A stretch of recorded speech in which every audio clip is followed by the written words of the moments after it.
Ethan had been filming abandoned buildings for years, but nothing prepared him for the moment he first saw the strange house sitting alone at the end of the dirt road. It wasn't the broken windows or the peeling paint that bothered him. It wasn't the way the grass swayed, even though the air was perfectly still. It was the impossible shape of the building, a structure that seemed to reject the very idea of straight lines. Every wall curved, every edge bent smoothly, and every angle that should have existed was softened into a rounded surface that made Ethan feel slightly dizzy the longer he stared at it. He stood in front of the house for nearly a full minute before pulling out his camera.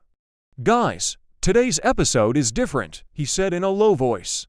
"Locals call this place the house with no corners. They say people don't stay sane if they spend too long inside. Tonight, we're going to see why." He tried to sound confident, but the uncertainty in his tone crept through.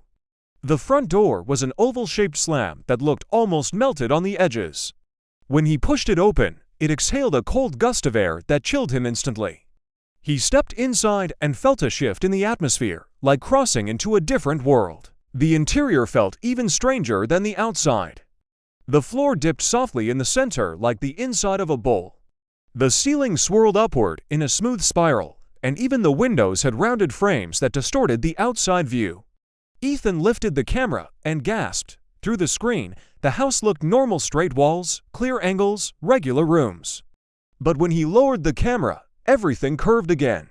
He took several confused breaths, switching his gaze from screen to reality, unable to understand what he was seeing. "Okay," he muttered, "that's not right." He walked deeper, the hallway stretching longer than it should have, and every step he took came back to him in a slightly delayed echo.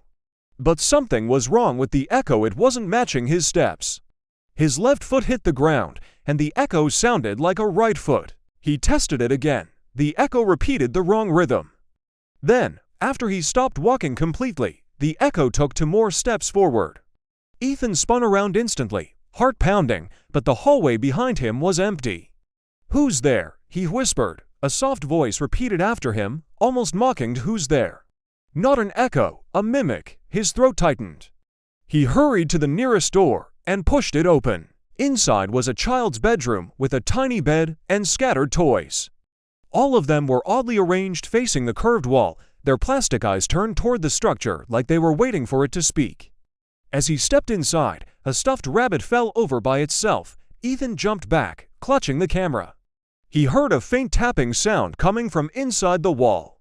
He moved closer, pressed his ear to the curved surface, and listened. Tap, tap, tap. The sound was steady for a moment, before growing frantic. Tap, tap, tap, tap, like someone trapped inside was begging to be let out. He stumbled from the room and forced himself deeper into the house, the camera shaking in his hand. Every door he passed led to a room that didn't feel right, rooms that felt too round, too smooth, as if carved by hands that didn't understand human spaces. At one point, he reached what looked like a kitchen. A table stood in the center with normal corners, sharp, straight, perfect. Relief washed over him. "Finally, something normal," he said, stepping forward. But when he touched the corner, the wood began to soften under his fingers, bending and curving into a rounded shape. The table was reshaping itself. The camera glitched, showing a single frame of Ethan in the same spot, but with completely black eyes. He screamed and stumbled backward, pulse racing.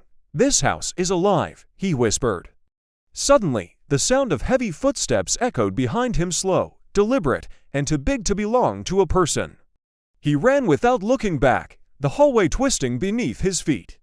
Doors appeared where there had been none, and the air grew thicker and harder to breathe.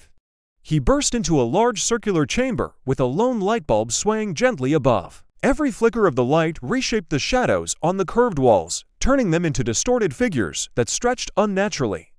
On one flicker, a shadow appeared directly behind him. When the light steadied, nothing was there. A soft voice broke the silence. "Are you here to help me?" Ethan froze. The voice was small. "A child's. Who are you?" he whispered. The answer came with a quiet giggle. "I'm behind you." He spun around quickly, but the room was empty. Another giggle echoed. "Come find me." A door formed in the wall right in front of him, growing outward like a blister. Terrified but drawn in, he pushed it open. Inside was a tiny round room with a little girl sitting on the floor, her back turned, shoulders trembling. Her dress was dirty, and her hair hung in tangled strands. Ethan approached slowly. "Hey, do you need help?" She didn't answer. He knelt and placed his hand on her shoulder. Her head snapped backward in a sickening, unnatural bend, facing him upside down. Her face had no eyes, no nose, no mouth, just a smooth, pale surface. Ethan screamed and fell back as the girl rose without using her hands, limbs contorting like broken wires. The skin on her blank face tore open, revealing a deep black void. A layered whisper came from the darkness. "You shouldn't have come." The walls of the room began folding inward. Ethan bolted through the doorway and sprinted down the corridor, every part of the house shifting as if trying to trap him. He ran until he saw a single window. Without thinking, he leapt through it, smashing the glass and tumbling onto the hard ground outside. He rolled until he hit the dirt road, coughing and shaking violently. A passing car stopped, and a terrified woman helped him inside before rushing him to the hospital. Hours later, a detective reviewed the footage. "This is just an empty cabin," he said flatly. "There's nothing in here, no girl, no curved rooms.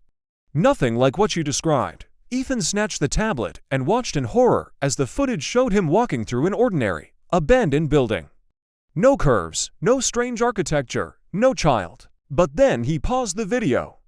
Behind his reflection, in one of the windows, stood the faceless girl, her head bent at the same impossible angle, her blank face staring directly at him. The detective didn't notice. But Ethan did. His chest tightened, the speakers crackled. For 1 second, the girl's whisper bled into the audio. "You can't leave a house that has no corners." Ethan dropped the tablet in the far corner of the hospital room. The sharp corner, the wall slowly began to curve.